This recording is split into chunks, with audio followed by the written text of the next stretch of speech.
اس لیے یہ جو سنت ہے عیدین میں ایک راستے سے جاؤ دوسرے راستے سے جاؤ، تو وہاں یہ حکمت رکھی ہے کہ تاکہ اگر دونوں رستوں پر قبرستان ہو تو وہاں آپ ان کے لیے دعا کریں، عید کی خوشی میں ان کو بھی شریک کریں، ورنہ ایک طرف سے آئے جائیں گے وہاں ایک قبرستان ہے، دو پر رہیں گے، اگر ادھر بھی کوئی قبرستان ہے تو وہاں بھی سلام کرو، دعا کرو، جہاں بھی عید کی خوشی میں وہ بھی آپ کے ساتھ شریک ہو جائے۔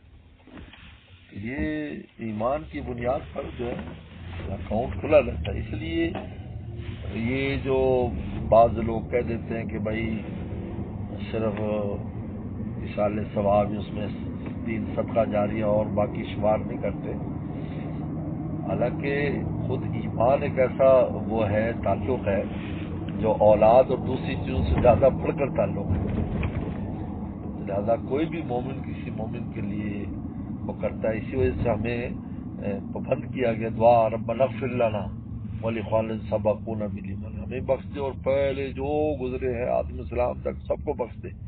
وہ کس بنیاد پر؟ یہ دعا ایمان کی بنیاد پر ہے۔ تو ایمان کی بنیاد پر جب دعائیں ہو رہی ہیں تو لازمی بات ہے ایصال ثواب اگر کرے گا، کچھ ان کو بخشے گا، کیوں نہیں پہنچے گا، ان کو پہنچے گا۔ اور سلام خود یہ بھی ایک دعا ہی ہے، اور آپ گزرتے ہیں بھی تو ایصال ثواب ہے، السلام علیکم یا القبور کہتے ہیں، تو سلامتی کی دعا ہے ان کے لیے، اور جواب بھی دیتے ہیں، اس لیے ہمارا سلام سنتے بھی ہیں، جواب بھی دیتے ہیں۔ ہاں ہر بات نہیں سنتے جب ہم سنانا چاہیں، لیکن جو نصوص میں آتا ہے وہ سنتے ہیں، سلام پیش کرتے تو سنتے ہیں۔ حضور صلی اللہ علیہ وسلم کے ہاں ہم جا کر صلاۃ و سلام پیش کرتے ہیں، ہمیں جواب بھی ملتا ہے، وہاں ہم شفاعت کی درخواست کرتے ہیں، اور ہم وہاں پر جو ہے گناہوں کی معافی کی درخواست کرتے ہیں، سنتے ہیں، جواب بھی عطا فرماتے ہیں۔ یہ بہت بڑی نعمت ہے الحمدللہ۔ اور ویسے بزرگوں کے اعمال میں لکھا ہے کہ وہ جب کسی شہر میں جاتے تھے تو اس میں داخل ہونے سے پہلے ایصال ثواب کرتے تھے وہاں کے تمام جتنے لوگ دفن ہیں ان کو، تاکہ ان کو پتہ چل جائے کہ بھائی شہر میں کوئی آیا ہے۔ میری بھی عادت ہے، جب سے میں نے یہ پڑھا ہے بزرگوں کی کتابوں میں، تو میری ہمیشہ عادت ہے کہ کہیں بھی داخل ہونے سے پہلے یا فلائٹ جب لینڈ ہو جاتی ہے، رونے والی ہوتی ہے، تو ایصال ثواب کر دیتے ہیں ان کو، زندوں سے پہلے مردوں کو پتہ چل جائے کوئی مول صاحب آ رہے ہیں بھائی۔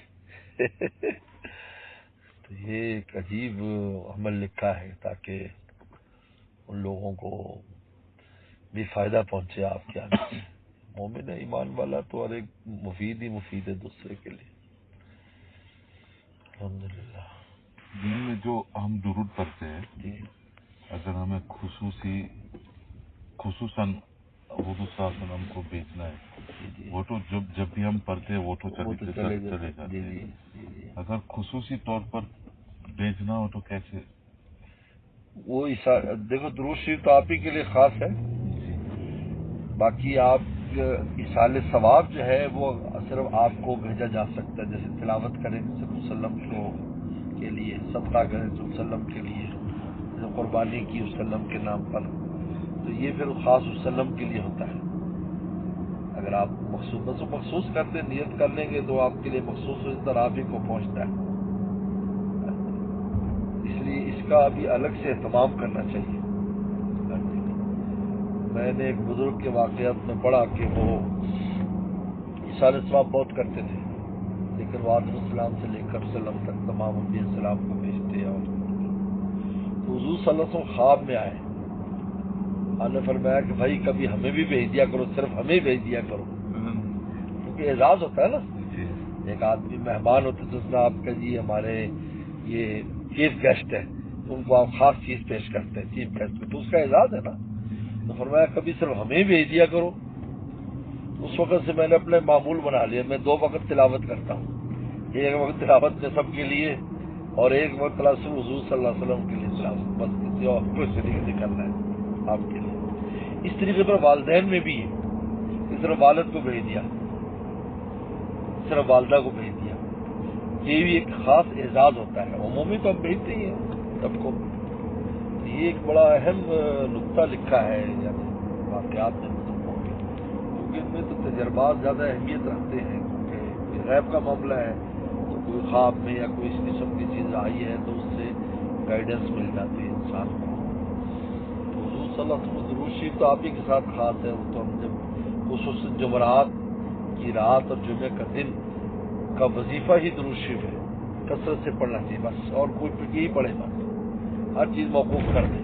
کیونکہ آپ نے فرمایا کہ مجھے اس میں بھیجو, مجھے اس کا ادراک زیادہ ہوتا ہے اور زیادہ مجھے وہ, کیونکہ حضور صلی اللہ علیہ وسلم ہر وقت اللہ تعالیٰ کے جلووں میں گم رہتے ہیں. وہاں جب درود شریف بھیجا جاتا ہے تو آپ پھر اس کی طرف متوجہ ہوتے ہیں. تو ان رات میں, جمعرات کی رات اور دن میں زیادہ ادراک ہوتا ہے. اس لیے کم از کم جو وہ ہے, یعنی اس میں 3 قسم کے معمولات یعنی بنائے جا سکتے ہیں. ایک یہ ہے کہ آپ خوب پڑھیں, جیسے وہ ابھی جو کتاب لائے ہیں دلائل الخیرات, درود شریف کی بڑی عجیب و غریب عجیب برکات ہے. وہ لکھی بھی میں نے وسلم کے اشارے سے ہی ہے. یعنی میں کووڈ میں حاضر ہوا تھا, جس وقت کووڈ تھا تو اس وقت وہاں حاضری بند تھی. اس کے شروع میں آپ پڑھیں گے بڑے عجیب و غریب واقعہ پیش آئے.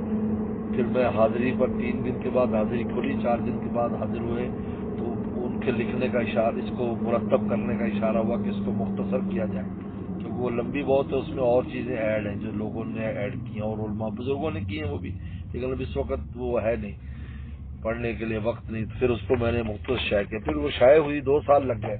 پھر کووڈ ہو گیا, جانا منع ہو گیا. پھر کھلا تو پھر میں گیا. جب میں گیا تو ایئرپورٹ پر پرنٹر لے کر آیا 10 نسخے صرف, کہ جی بھائی یہ چھپے ہیں. تو میں نے کہا کہ یار یہ تو بہت اچھا سائن ہے, میں وہاں پیش کروں گا جا کر. پھر وہاں گئے تو 5 دن کرنٹائن میں رہا میں مدینہ شریف میں. پھر میری حاضری ہوئی تو وہاں میں نے, تو اس کی بڑی عجیب برکات ہے. وہ کتاب میں لے آیا ہوں. تو کوشش کرے, پہلا معمول تو رکھے کہ یہ سارا اس دن ہی پڑھنے کی کوشش کرے جتنی بھی پڑھی جائے. اگرچہ وہ ہفتہ واری ہے, اس میں ڈے بائی ڈے ہے, لیکن ان دنوں کوشش کرے پوری پڑھ لے رات دن ملا کر. دوسرا معمول یہ ہے, اگر یہ نہ ہو تو ایک تسبیح جو نہ رات کو اور ایک تسبیح جمعے کے دن کو پڑھے. اور تیسرا معمول یہ ہے کہ عصر کے بعد جو درود شریف ہے 80 بار پڑھنے کا, جس کا تذکرہ آتا ہے, اس کو پڑھے. بلکہ حضرت نے لکھا ہے شیخ زکریا رحمہ اللہ نے اس حدیث کے بارے میں جو 80 بار درود شریف کا ہے, کہ میرا ہمیشہ کئی سال سے یہی معمول رہا کہ میں اس کو اہتمام سے پڑھتا تھا.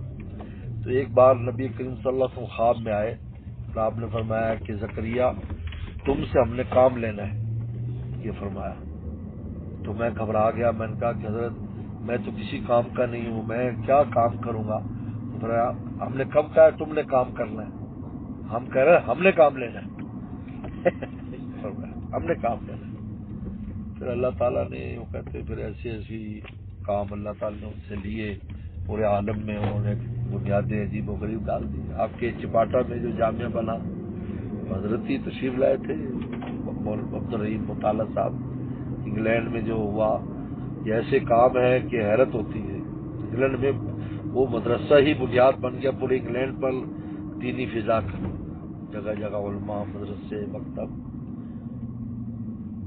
یوسف صاحب مطالعہ رحمۃ اللہ علیہ جب بھی کلاس میں آتے بخاری پڑھانے کے لیے تو پہلے 10 منٹ کے لیے ابا جان ابا جان ابا جان کی بات کرتے پہلے, پھر سردار شاہ رحمۃ اللہ علیہ کی, پھر 2, 3, 5 منٹ کے لیے بھائی جان کی بات کرتے مولانا عبدالرحیم صاحب مطالعہ, پھر سبق شروع ہوتا. بہت خوش تھا. ابھی جمال یوسف ہے نا جو حضرت کی خطوط ہے, مولانا احمد علی صاحب ہے نا جو وہ والے کیا نام ہے لیسٹر والے, آدم صاحب کے بیٹے, ان کا وہی تھے نا جب وفات ہوئی تو ان کے خاص خادم رہے. تو میرے ساتھ ہمارے ساتھ بہت یارانہ ہے ان کا, نیو ٹاؤن میں بھی رہے ہیں وہ. تو حضرت کے بارے میں کتاب مرتب ہو رہی تھی تو پھر مجھے وہ بھیجتے ہیں ان کی نا کوئی نہ کوئی چیز جو, تو بہت عجیب حالات تھے ان کے حضرت کے ساتھ. عجیب, حضرت کو بہت عشق تھا ان کے ساتھ. پڑھا نا جب وہ کہ بغیر رہتے نہیں تھے شیخ زکریا, ایسی توجہ ڈالی. آج دیکھو بہت بڑا صدقہ جاری ہو, تو پورا کام ہی انہیں کی وجہ سے وہ مدارس کا, مکاتب کا.